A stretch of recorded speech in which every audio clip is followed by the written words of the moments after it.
Hello,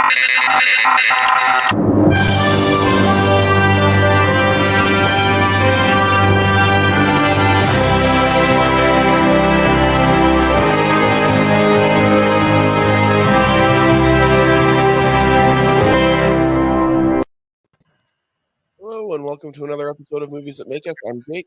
I'm Tracy. And I'm Val, and I feel like none of us are fully awake today. I'm awake. I don't have the best speaking voice to begin with, and then you add a head cold on top of it, and I'm sorry to our listeners, but we're going to power through. Sultry. You're sultry. Thank you. We get Sultry Tracy for another week. Also, your face looks so thin. Aw. You're defined. I'm down about 25 pounds, so Wow. lots of, although this week nothing happened. Hi, Kitty. Yeah, lots of sleeping on the couch this week, but otherwise, yeah, a lot of gym and a lot of running. So Nice. That's awesome. How's Awesome. everybody? Great. I didn't brush my hair, put makeup, or pants on for this, so And you still look amazing.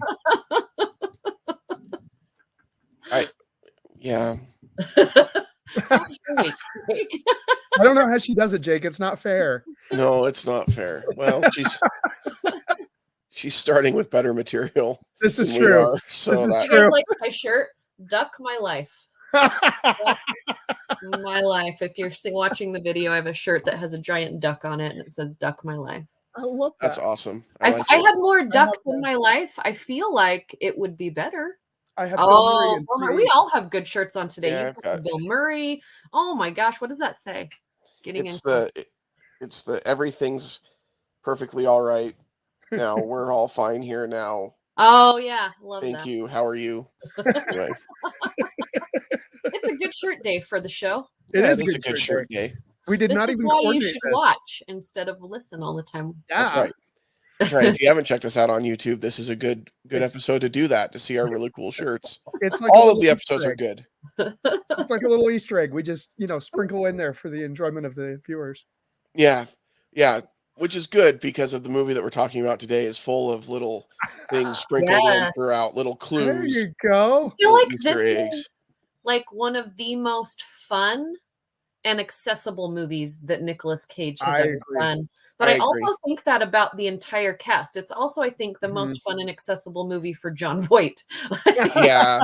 He's had a very interesting career, and he has some really good movies out there, but not all of them are like for everyone, you know? And Yeah. not one that you're like, hey, it's Friday night. Let's throw on a Jon Well, Voight movie. And every time, because he's in a few movies where he's so iconically like a really big jerk, Yeah. that every time I see him, I'm like, oh, he's got to be a bad guy and a jerk. And he's not in this movie. Yeah. I mean, he's not super nice to his son, but it's because he thinks his son is bonkers, which, I mean, in all fairness. He kind of is. Yeah. No, I think what a national treasure to me is a national treasure. I feel like I don't know of one person that like hates the movie. You know what I Right. mean? Right. Which I'm sure somebody will prove me wrong in the comment section. Yeah. But most people are either indifferent or they're like, yes, it's enjoyable, or they really, really love it.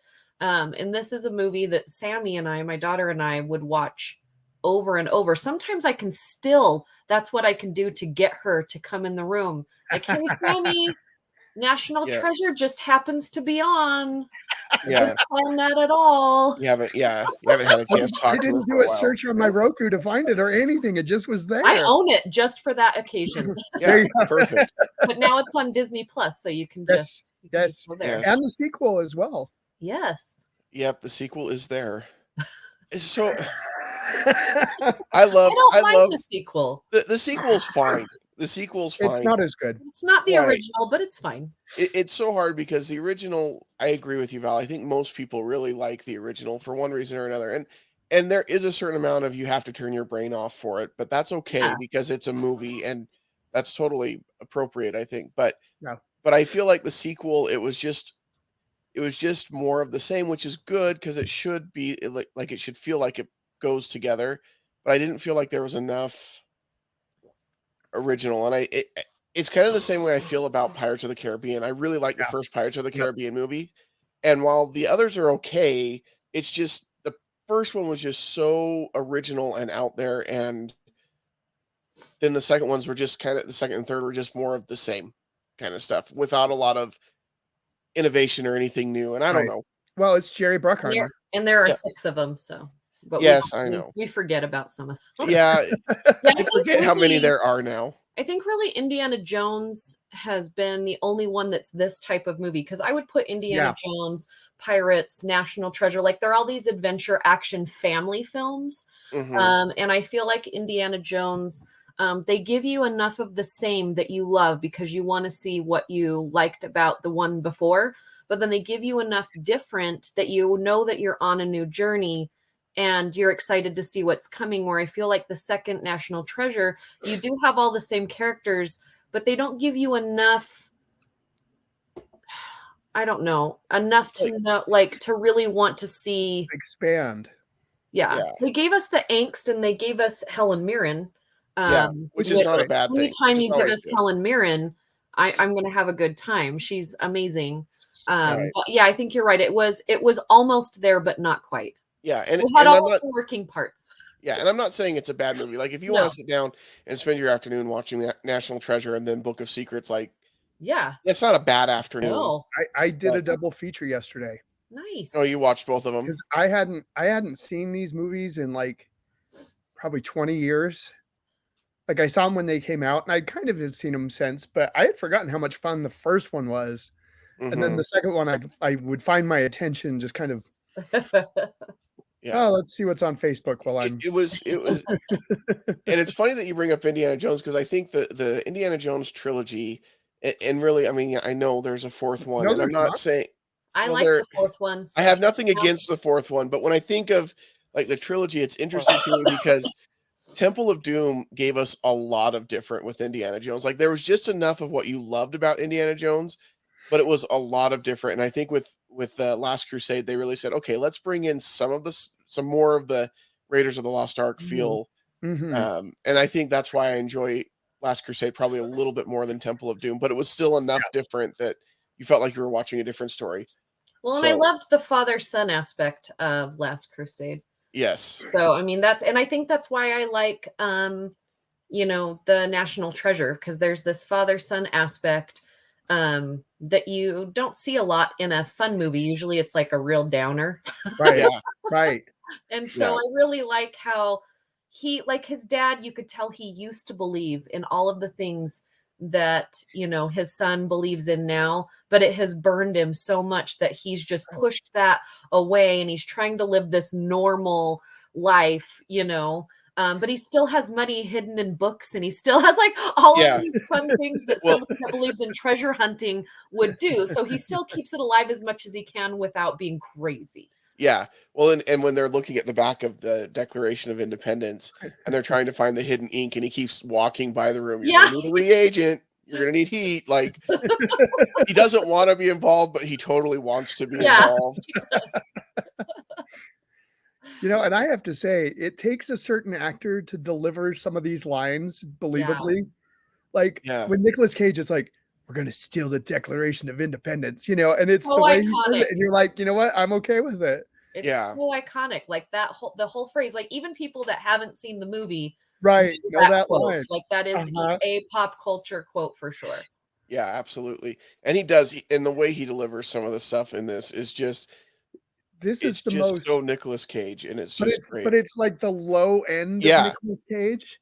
I noticed in the second one, he amped up the Nicolas Cage quite a bit. They let him off when he's getting arrested, or he's trying to get thrown out of the Royals place that he's at in London, and all of a sudden he just starts spouting off English words, and he's like, "Bobby, bangers and mash," you know, and then he's like singing, "I got a lovely bunch of coconuts," and I'm like, "That's Nick Cage right there." There we go. Like that was probably just the Wednesday night before they filmed it. I think that was just he was in a similar situation. Yeah, they're like, just let him go. Just let him be Nicolas Cage. It'll director's be fun. like, we'll do one my way, and then we'll just let you do whatever you want. Yeah, and then they kept the one that was whatever he wanted because it was better. And then the director learned his lesson. Yeah. Now, Nicolas Cage, I feel like his career is so interesting, and just going through our Nicolas Cage November with all of these different movies. You know, last week we had you know, another iconic movie, but very different character from this week. So Face Off, but they're still it's action movie related.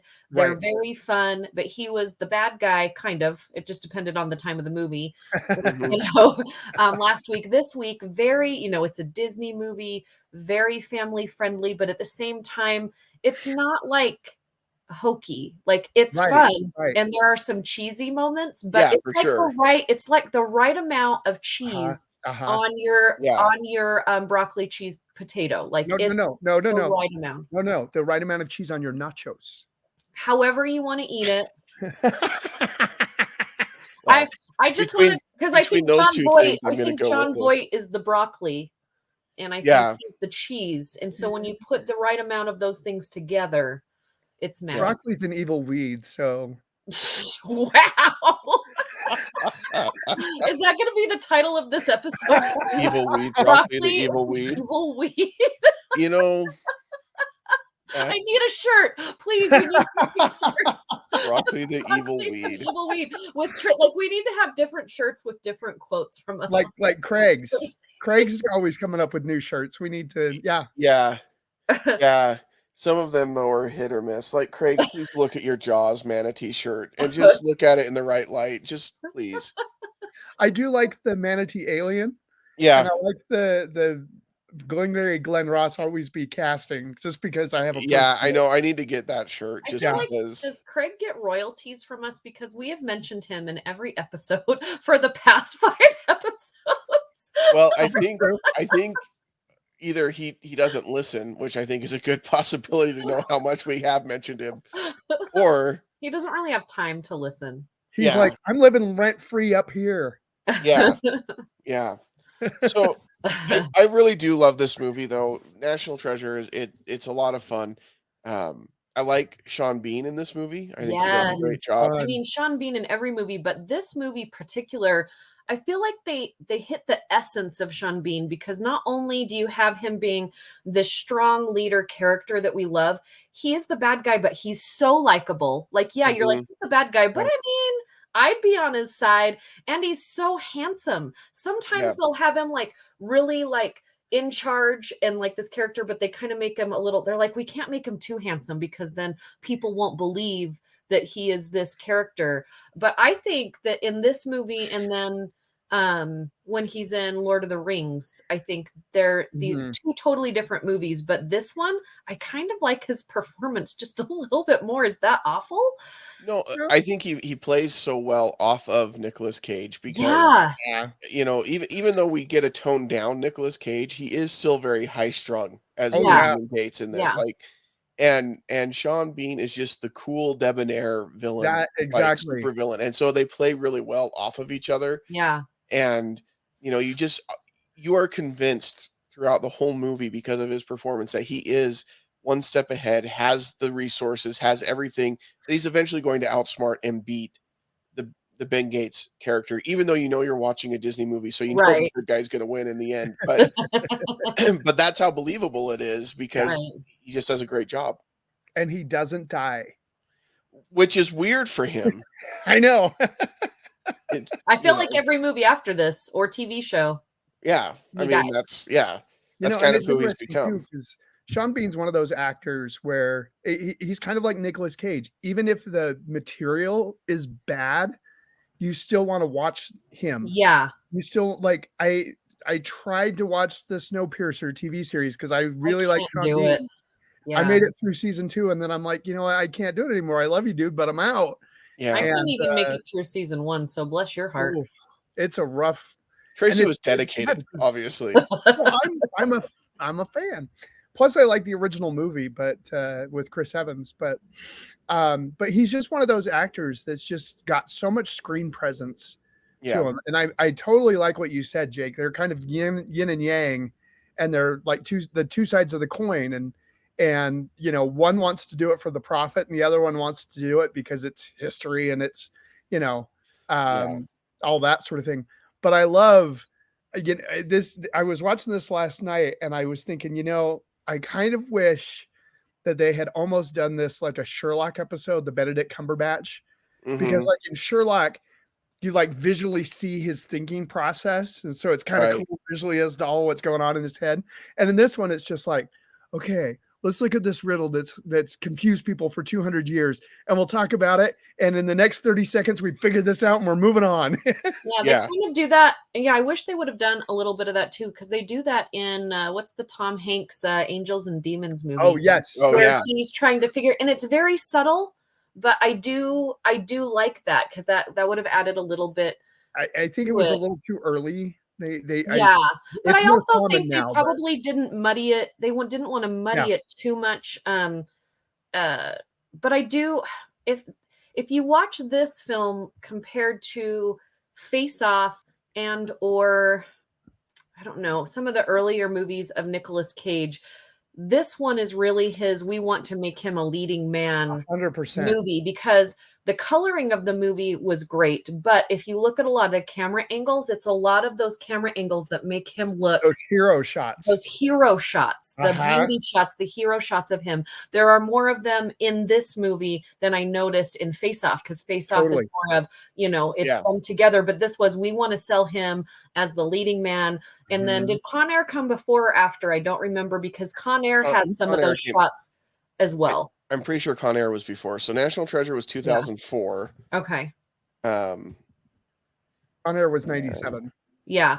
So there's a few in there, and that was, I feel like, the testing thing. Like, he thinks he wants to be a leading man, so they push it. And Con Air is a great movie. Like, there are so many great things about that movie, but this one really is like, they really push him as the Hollywood man, that he's a little bit more normal of an actor. He's toned it down a little bit. He looks like what we think a leading man should look like at the time.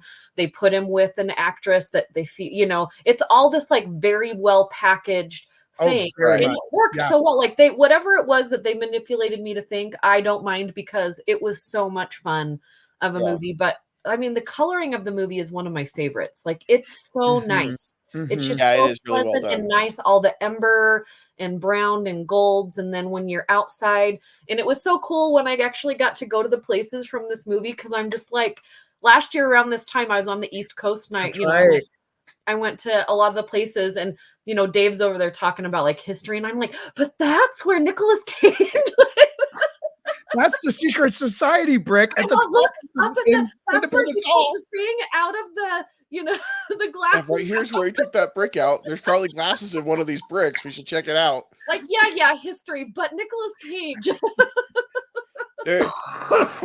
I do love the way that he solves the riddles, and I would have liked to see the thinking, like you mentioned. You mentioned Da Vinci Code, which these were almost contemporaries. Da Vinci Code, Angel and Demons was the second one. So but that Thomas Langdon or whatever his name is series that Tom Hanks was part of, and those were kind of, Da Vinci Code came out in 2006. This came out in 2004, but I know the Da Vinci Code book was like huge before the movie came out. And I think that they kind of fall in that same, like, there's the Masons and the Knights Templar and all of that in both of them, and the codes and the secrets that are all around. This one's just a little bit more fun. Angels and Demons and Da Vinci Code, they're a little darker, obviously, and a little bit more intense, and I enjoy this one. But I do enjoy, like, it's got one of my favorite sidekicks. Riley is one of my favorites. Yeah. And it's funny because he's not that interesting in other roles. No. Like it's not like he'll follow his career and be like, oh, this guy is great in everything he does. Like, he's great in this. And maybe it's just, it's like Scottie Pippen had a career after Michael Jordan retired, but like his greatest moments were with Michael Jordan. I feel like this actor that plays Riley with Nicolas Cage. Nicolas Cage brings out the best in him. Yeah. I'm not saying Nicolas Cage is the GOAT like Michael Jordan's the GOAT, but there was a series of years, like a 5-year period of movies, like maybe almost 10, that he was pretty close to being the GOAT in that genre. Like, if he was in a movie, I was going to see it. And I liked almost every movie that came out during that time that they packaged him as this leading man. I love Gone in 60 Seconds. People don't really like that movie, but I love car movies. I love him. And I mean, Angelina Jolie is in it. And talk about like a weird pairing, but they worked so well. It was an odd pairing with those two being like the lead, but it was odd in the best way. And we'll circle back to Riley, but Oh, sorry, lost train of thought. Head cold. Go Circle ahead. back to Riley. Yes, Well, circle back to Riley.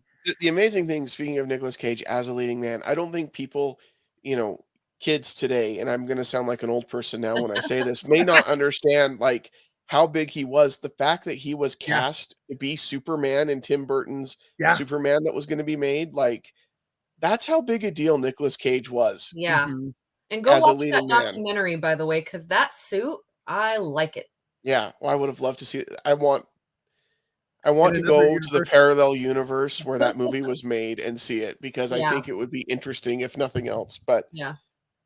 no, Riley's got some great moments. I think one of my favorites is when they're looking at the back of the $100 bill and they're like, "Oh, 2:22. What time is it now? Oh, almost 3:00. So we missed it." It's like, "Oh my gosh, I can't believe I know something you guys don't know. You guys really don't know? I'm gonna savor this moment." Because we've all had that experience. We've all been there with somebody who's like, you tell them something, they're like, yeah, I know that. Then you Yeah. tell them something else, no, I know that. And so when you finally get that one thing, you're like, you want to cherish Yeah. that. You want to hold on Because to that. yeah, just before that, he comes with the cipher and he's like, "It says to me to pass and stow, which is the Liberty Bell." Why do you guys do that? Like, just like Wallen's like he one feels of so the- proud of himself him that he have a figured it out. moment. Yeah. And then So in when the he second actually one, gets the when he's moment, like, "Haven't you read my book yet?" And he's like, yes. and he's like, and he goes to the pages in his book and he's like, "It's right here. I sent you the book. You didn't read the book." Like, I can't tell you. I think him just I have opposite to show Nicolas you. Cage is great. Yeah. He is Yeah, good. but I love his character. Riley's a he's great so character. milquetoast in so many of his other roles. I was looking at his Wikipedia and I'm like, yeah, you weren't that good in that. No, you weren't that good in it. And this one, Yeah. he's just so charismatic and so funny and so interesting. He's a great Sometimes sidekick. you just connect with your character as well. And I think that's happened to a lot of actors and actresses that you see them in one movie and you're like, or TV show, and you're like, oh, they're so great. And then after they're out of that character that they connected so much to, it's just not as great anymore. It's, you're really lucky if you have a career where you either know how to connect or you have been able to pick and choose the right roles. And not everybody gets to do that, Well, and I think that goes back to the strength of Nicolas Cage in that he decided fairly early on in his career that he was going to do things the way that he wanted to do them. And he picks and chooses movies. And yeah, we all know he's had financial troubles and he's had to accept roles. And he's made a lot of bad movies. Let's just be honest. But he also has made some very interesting choices and he's making the movies that he wants and he's having fun doing it. Yeah. Yeah, he may have made over the past 2 years, and he's been a busy little guy. Like he has made, I think, like 10 movies in the past 2 years. And maybe a handful of them have been okay, but all of that can be wiped away by the movie Pig, which we're going to be watching at the end of the month, because that movie wipes away like at least 5 of the bad movies he made before that Five Nights at Freddy's video that was so bad. Wasn't he in that samurai movie you hated? Jiu-Jitsu, don't do it. I still want my $17 back. Boop. That's the only part I like in that movie, and if you've seen it, you know what I'm talking about. I haven't seen it. You told me not to, so I didn't. Yeah, don't. But I like the fact that he has taken on so many different roles because so many actors get stuck in one lane, Yeah. And if you want to see comedy, he's done that. If you want to see rom-coms like the Las Vegas, the Married with Sarah Married in Jessica Vegas. Parker. Married. City of Angels. Yeah. He's worked with Martin Scorsese. I mean, he's done heavy drama like Leaving Las Vegas. Moonstruck. Oh my gosh, I forgot about that. Yeah, and so you look at the breadth of his career, and it's like, maybe he does some silly B movies, but he's a fan of those. And it's interesting too because he never watches his movies. He hates watching himself, so he's never sat down and watched any of his movies because he said he just can't stand it. Well, I hope you watched Into the Spider-Verse because technically that's not him watching himself, and that's a really good movie. And the sequel's coming. Yay! Yes. And it's going to be awesome. Hopefully, we'll see. I'm optimistic that it'll be really good, but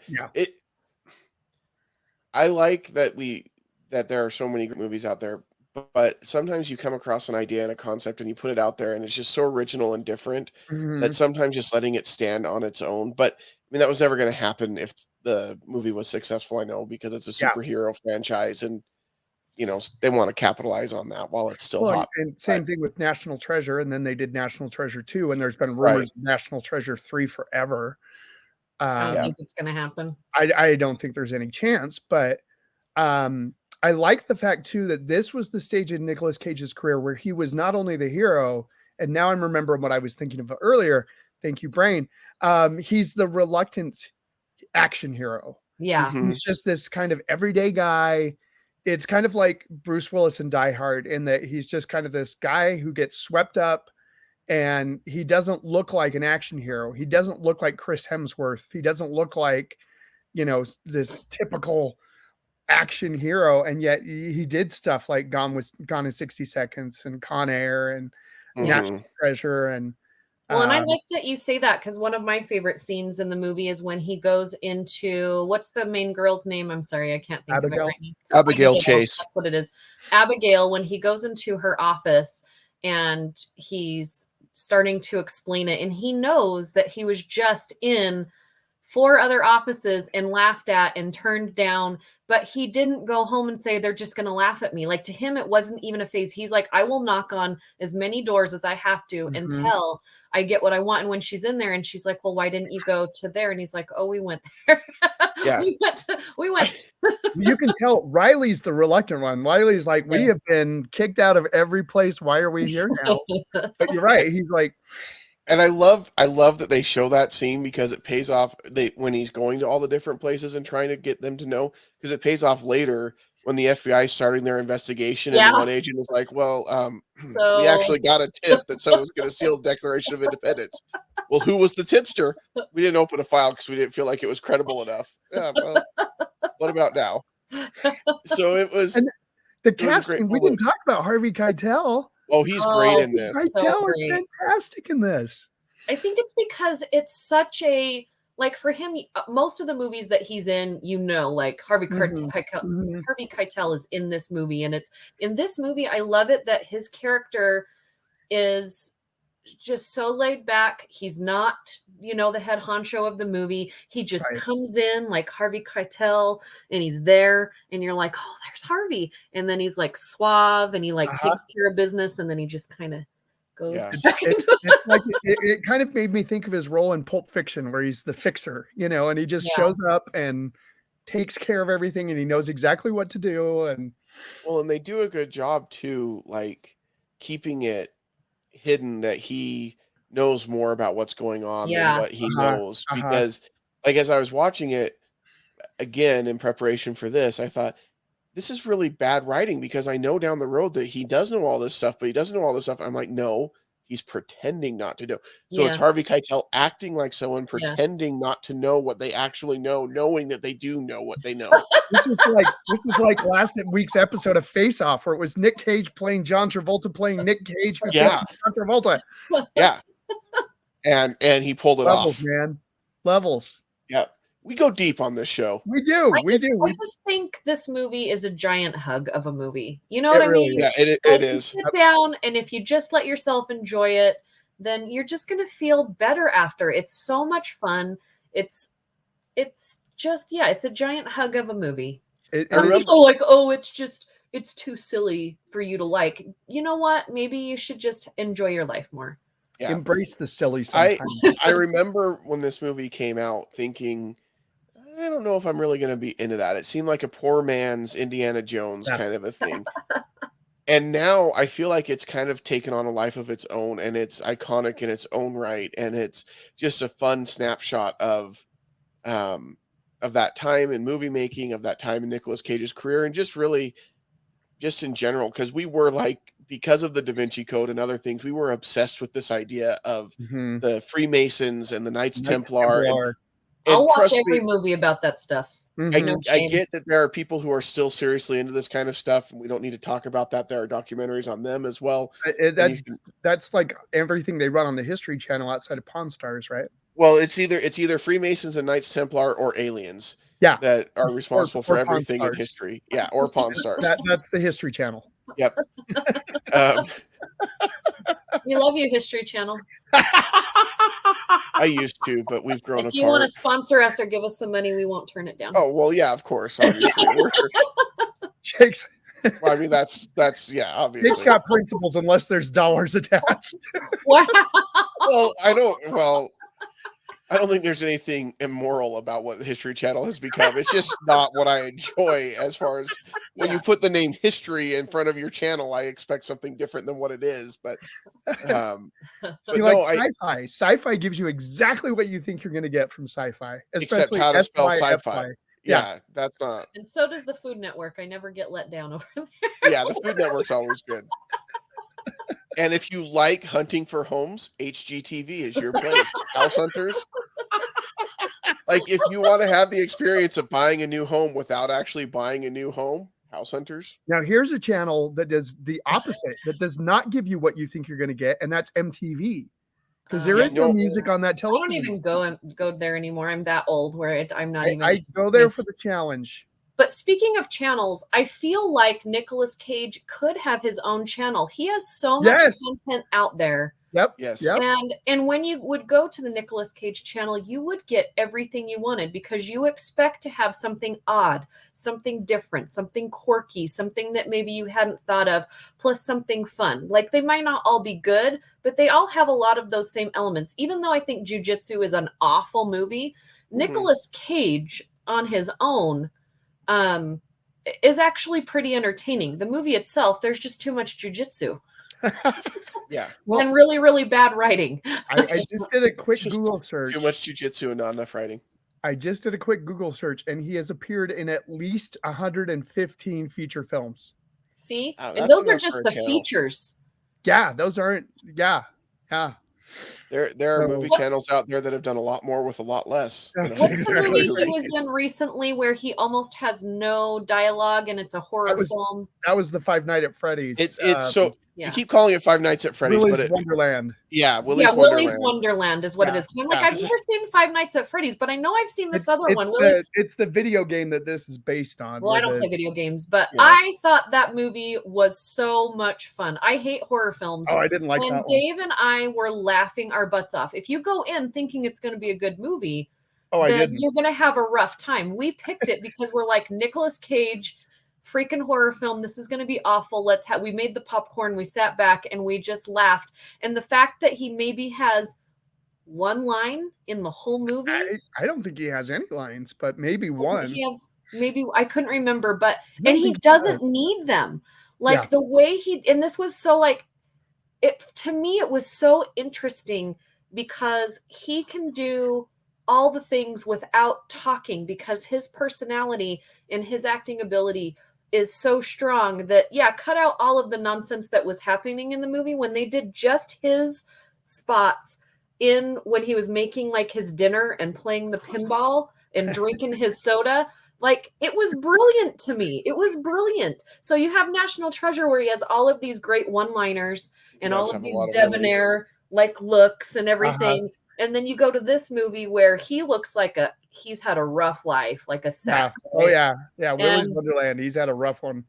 But every minute he's on screen is so much interesting. Fun. Yeah. It's interesting. He is one of the most interesting actors. Well, that maybe that's what they could do on the Nicolas Cage channel that we're going to put together here. Is just take the movies that he's in. You can play the movies just as they are too, but you'll have chunks of time where you've just taken his performance out of the movie and isolated it and just show his performance, nothing else from the movie. That's not a bad idea. We need to pitch this to him because he could make a lot of money off of this, and he needs it. He make a little bit of money. Yeah. Well, we could introduce like, the scenes we'd be like Riley at the end of the movie where he's like, I'm only getting 1%. Like half of 1%. And then driving off in a Ferrari. That he doesn't know how to drive. And that's where the character is great because he does have those zingers in there that are just delivered so well. Like when he's driving off, he's like, I get it. When the guy's like, when he's like, yeah, this is a house that I got because this guy that did this. And he's like, I get it. A guy in history did a thing or whatever. I just think he could have had a bigger house. And then he drives off, and it's this huge mansion. I'm like, that is just so well timed and just perfect. Well, and it's interesting too, because I was looking at the director's filmography, and it's kind of the same. There wasn't a whole lot before or after that really grabs me, but he kind of caught lightning in a bottle with this movie. Yep.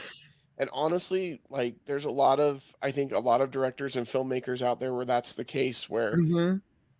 they've Hey. made a lot of other stuff, but this is Dude, what stood out. People always mock the one-hit wonders, but those one-hit wonders were memorable and they made bank. So congrats Yeah. to them, man. Yeah. Well, it's like Stephanie Meyer, who wrote the Twilight series. Mhm. Like she wrote The Host after that Nope. from what I understand was not as good as the Twilight series. And I haven't read any of it, so please understand I'm okay. coming with an ignorant. It's okay. But I've read all of them. But if you're an author and you had one series that was as successful as Twilight, then it doesn't matter that the rest of your books weren't as You good. did that.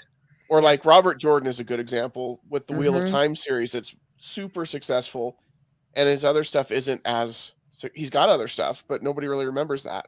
You guys are going to love that, and I feel like we need to go off track when this first series is over. And I know we talk about movies that make us, but I feel like we need to review that series. We can Jake, do it. I We feel can do like it. you're going to be so excited. This series is like a movie, like several movies by itself. So I've seen the first episode.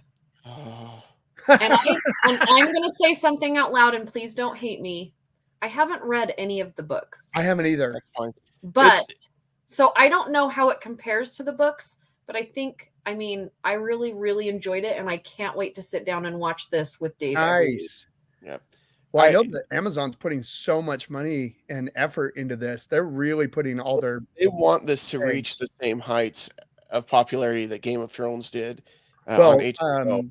Jeff Bezos told the studio, "I want my Lord of the Rings. I want my Game of Thrones." Yeah. And they went out and got this one.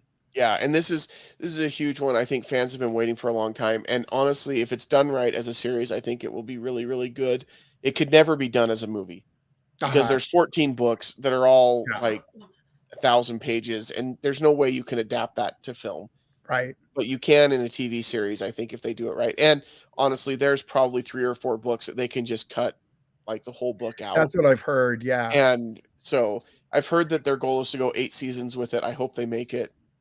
And the nice thing compared to George R.R. Martin is that this series is actually finished. So they already know how it's going to end. Yes. So they don't have to get to the final season and be like, I guess we got to figure this out since he hasn't written it yet. So thank you, Brandon Sanderson, for stepping in and Sanderson. saving all those fans. Yeah. And he did a great job finishing the series. But I'm a big fan of the books, so I'm excited about the series. And I will talk about it for a really long time. Anytime anybody asks me to. And I'm with Val. I'm a complete noob on this. So like I know the series, and the reason I didn't get into the series is because I know how it's a commitment. Yeah. And when he passed away, I was like, and I had heard people going, that's not as good, but maybe the next one will be better. Well, that one wasn't that great, but maybe the next one will be better. Maybe he'll recapture what he had. And then when he died, I was like, but I probably should one of these days. But I'm just throwing this out there. I think we should do Fantasy February. Ooh. You don't even have to ask me twice, Val. I am on board with Fantasy February. When I'm not watching movies, which is definitely, I watch them less than I would like to. If I'm reading something, it's usually a fantasy novel, and so I'm into the fantasy genre quite a bit. Nice, we could do that. And fantasy film is so intriguing because there is a lot of really bad fantasy films out there, really bad. But there's also some gems that are just really kind of, like Willow is one that I really enjoy. But it's like, I don't know. Anyway, how do you feel about the sequel? How do I feel? They're doing it as a series, aren't they? Yeah. So if you go on to Disney Plus, you can actually watch, because yesterday was Disney Plus Day, so they put out all this stuff. But they have kind of a behind the scenes for Willow, and he kind of does the main actor Warwick. Warwick kind of does a little like make fun of himself with the new cast. It's not what you expect. It's not the typical emotional piece. There's also Obi-Wan, a behind the scenes of Obi-Wan and Boba Fett. So if you want to see that, and if you have not seen Shang-Chi yet, that is now on and Jungle Cruise there too. And Jungle Cruise. Well, I've seen Jungle Cruise a few times, but I'd like to watch Shang-Chi again. So and this isn't, this isn't what we're talking about, but Shang-Chi was interesting to me. I haven't enjoyed seen it it just fine.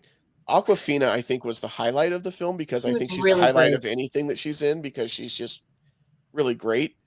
But I felt like this was the most Disney Marvel movie that's been made so far. yet. And I don't know if that's a bad thing or a good thing. For me, it was kind of not a good thing. So For anyway, me, I really I enjoyed gotta it, catch. but I thought it was very much the first Iron Man was very Disney. If you take a look at it, the only difference is our main character isn't such a kid. He's yeah, this cocky guy, and so I think you kind of take that Disney-ish out of it because you've got this like older cocky guy as the main character, but when you have the younger kid, it definitely feels more Disney-like. I definitely think the visuals were definitely more Disney, but the visuals were what I was looking for. I wanted yeah, that fantasy element, that yeah, that moment. But I really enjoyed the film. I like where it's going, and I really like how they highlighted the main characters. And Aquafina was just amazing. I like Aquafina as an actress, but I was a little scared to see her in a Marvel movie because I thought she was going to be. Sometimes she's a little more aqua than I need, right? yeah. No, But totally. in this movie, it was a right amount of her comedy, and then she is a great actress. If you have Yeah, she seen her is. act in a couple of dramas that she has, like she's amazing. But getting back to our movie, I think honestly that even though that National Treasure is kind of that popcorn Disney, pure packaged movie, Mhm. to get, the money grab is what a lot of people would call it, the money grab that he did. I'm okay with it. Like Yeah, Yeah. they knew what they were doing. It's purely enjoyable. If you hate the machine and so that's why you hate this movie, then I mean, get some therapy. yeah, Therapy's good. It'll help you drop all of those walls that you've put up, and you can just sit back and enjoy. If I can say anything over, I feel very lucky that I'm finally on the Film Critic Association. I have seen probably over 100 movies in the past month, wow. Wow. that I have had to see, right? And Right. so, and there are some really, really good movies out there, and I feel so lucky. But at the same time, at the end of the day, when I don't have to watch a movie and I want something that I can just unwind, Yeah. smile about, not have to think about, sometimes we need those movies. Movies were Mhm. originally made for escape. Now we have documentaries and we have all these things that help us learn things and, help us feel things that we never thought we'd feel. But sometimes we still just need the escape. Mhm. And this is Mhm. that movie for me. And So there's what? nothing wrong with that. And when I graduated from film school, I lost that for a while. I became the film snob, and I was like, I looked down on movies like this, and I was like, oh, it's not, auteur, and it's not, and I'm so glad that I came out of that because I can still, like, I can still break down the cinematography of a movie and like Citizen Kane, or we can talk about Maltese Falcon, or, but there is something to be said about just having fun. And I think when I was watching this last night, I kept thinking to myself, the screenwriter must have been like a complete history nerd who was like, you know what? This is my moment. And it was just Yeah, like, I'm going to tell you all these facts, and then we're going to, because there's Hmm. not a lot of character development in this movie. This is not a character driven film. This yeah. is so plot centric. I love it because they're like, and now we're going to go to this boat in the Arctic, and then we're going to go to Boston, and then we're going to go to New York, and now we're going to go to, Yeah, and it was just a blast. yeah. The character development in the film, that's a great point, is not. I mean, Ben Gates is the same at the end of the movie that he was at the beginning of the movie, if not more Ben Gates, because they Riley's the actually found the same. treasure. Yeah. So that's Yeah. true. But I don't care. I still really like this movie. Okay, and then odd question for you, Yep. but Diane Kruger, very talented actress, very beautiful woman. She's hooked up with Norman Reedus, which is a weird combination to me, but that's neither here nor there. Yeah. I That just um I don't know that's a why, but I still picture that Norman Reedus does not shower regularly. I I know. I The feel minute that. that you say Norman Reedus, I just think of please use some shampoo. Yeah, Exactly. and I don't know. Now, Val usually wants to sniff a celebrity. I don't think she'd want to sniff Norman. I think I can already smell him. I think I already know what it smells like. Yeah. So I'm going to kick off the grading this time because I usually finish it. So I'm going to give this a B plus. I think it's really good. It's in the B plus A minus range for me, but I think I'm going to settle on B plus. It is one that if it's on, I will sit down and watch it. And it was so much fun to turn it on, because my son walked by, my 5-year-old, and was like, "What are you doing?" And he came in and watched it, and I knew that I wasn't concerned about what he was going to see.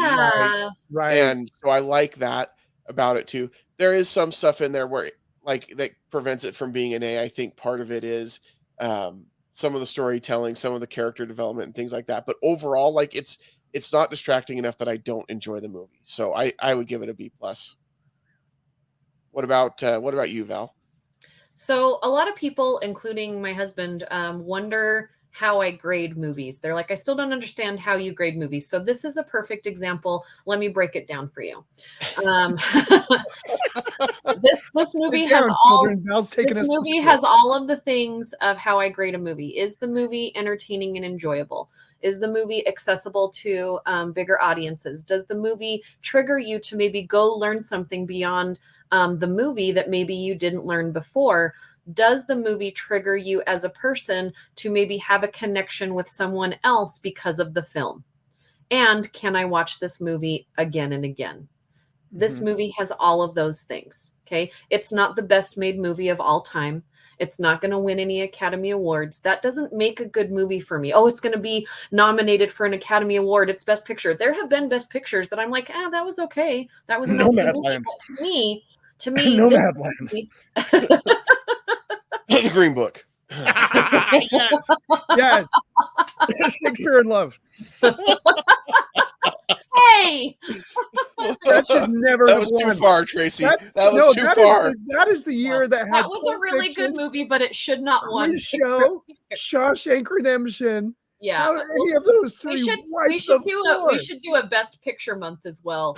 We should do that year of Best Picture month and just be like, why did this win anyway? But anyway, so now literally this movie. I have watched this movie over and over. Not only have I watched this movie and over and over, my daughter and I have a connection through this movie together. We've had conversations about history. We have looked things up in this movie. I have gone traveling and actually been excited to see places that were in this movie and then Googled things to actually know what actually happened, not just what happened in the movie, but what happened around it. It was not only a blockbuster, that also doesn't make a good movie if it blockbuster, but I do think that it's accessible to many audiences, regardless of where you're from and what you do. I do think this movie is accessible. I do like to be challenged as a movie watcher. This movie isn't really that challenging. It is entertainment. The entertainment value of this movie is so much fun. And so I'm giving this movie a solid A. Nice. Yeah, it's so funny because for the most part it's pretty timeless, but there are a few things that it's like, yeah, that's a mid-90s moment, like where they're taking pictures with these tiny little cell phones and they're trying to decipher ancient hieroglyphics, and it's like, do you remember what the resolution on those screens was like? This is not. And when they go to Google to research Stowe, and they're like, the first hit is this expansive story about Stowe, and it's like, no, that's not what's going to come up on Google. But hey, the plot needed it, so it moved forward. So, yeah, I'm with you guys. This is just, I had forgotten how much fun this movie is. This is a very accessible Nicolas Cage movie. If you haven't seen a lot of Nicolas Cage, this is one that you can start off with, and get a sample. Get a little taste before you do a deep dive, it's a lot of fun. It was so fun. I'm like, heck, I'm just going to throw on the second one. And I just went right into part 2. The casting is fantastic, which we've talked about. And I think that really helps anchor the craziness of the story. And like I said, it's a whirlwind plot. It's like plot point. And you just go. And you know what? It's fun. I'm going to go with an A- on this one. Sometimes you just need brain candy. And Exactly. That's what this movie Yep. is. This is cinematic junk food, and it's fine. There's nothing wrong with that. Yep. Would you say, Jake, that this is a Crunchwrap or a Crunchwrap Supreme? Ooh. Ooh. Or Doritos Locos Tacos. Well, no. No, he was eating that's a totally different genre. Oh, I had a Crunchwrap for breakfast before we went on the air. Okay. And I was mentioning that to Val. That's why I was. And that's one of my favorite things to eat at Taco Bell, but I don't get it very often because, you know. Yeah, so I would probably say it's like a breakfast Crunchwrap, which is my preference. I like that more because it's got like the hash brown and it's good. It's got the egg and the bacon and the cheese and then a hash brown, like a full hash brown patty inside the Crunchwrap. I'd probably say that this is like that for sure. It's warm. It's comforting. It's like, I know what I'm going to have for breakfast tomorrow morning. Like, there's nothing accurate about calling a Crunchwrap Mexican food, and I feel like there's nothing accurate about calling this a historical documentary. But there is a good comparison. I like that. So I'm a big Parks and Rec fan, and they spend some time in Washington D.C. because at one point Ben is running a campaign out there and whatever. But Leslie and Andy, who's Chris Pratt's character, go back to Washington D.C. to visit, and he is running around literally looking for clues because of National Treasure. Like, they're walking up the steps to the Lincoln Memorial, and he's like got his head down, like knocking on the steps. He's like, "Well, haven't you seen the National Treasure movie? Literally everything here is a clue." Like, he picks up a piece of gum off the ground, and he's like stretching it out, and she's like, "What are you doing?" He's like, "There's probably a treasure map on this." It's like, I love it because it's such a great nod to what National Treasure is, but and like how iconic that is, that enough people have seen this movie that watching this random sitcom, they're gonna be like, "I know exactly what he's talking about because I've seen it." So great movie. Next week we are going to talk about Pig, and then I think we're wrapping up with Con Air. So two great movies. I thought it was flipped. Okay, I'm glad you said. Are we flipping it? Okay, are we flipping it? Pig last, but we'll do Pig last, and we'll do Con Air next week. Okay, Con Air next. I'm excited. John Malkovich chewing the scenery. Yeah, which he is so great. I love it when his hair is just like. Yeah, well, and the fact that has become a gift that everybody knows, like. And it doesn't help that Con Air is also like a line of hair products, and then it's also the name of this movie. I never put that together.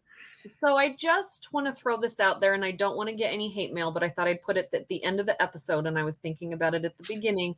I am a fan of Hiddleston, but how would it have been if 1998 oh my gosh. Nicolas Cage would have been Loki. Oh, it would have been a totally different character.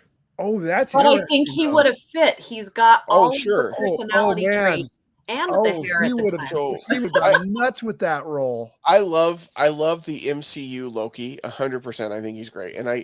But he has become like, they were not expecting his character to be kind of the chick magnet. That's not the right word. I don't like that word.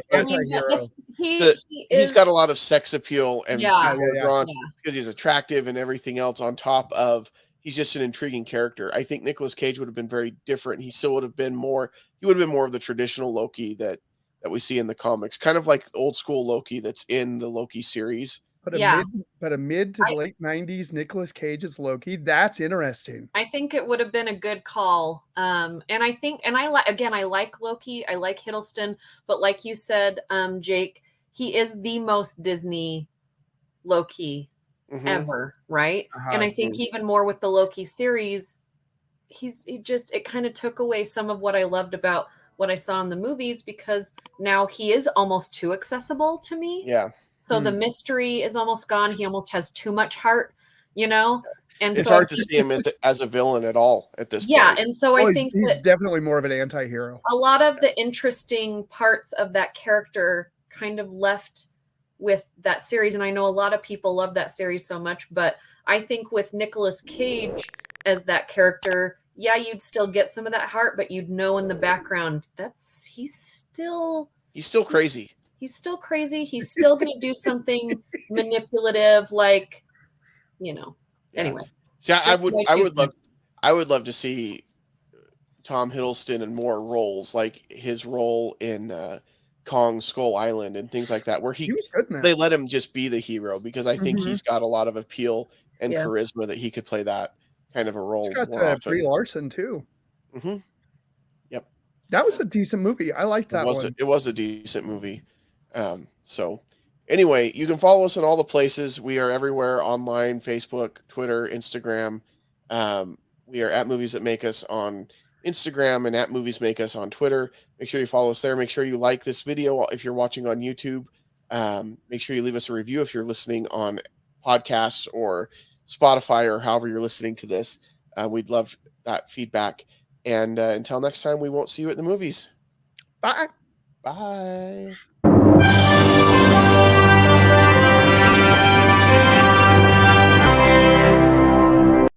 This has been a Stolen Droids Media production.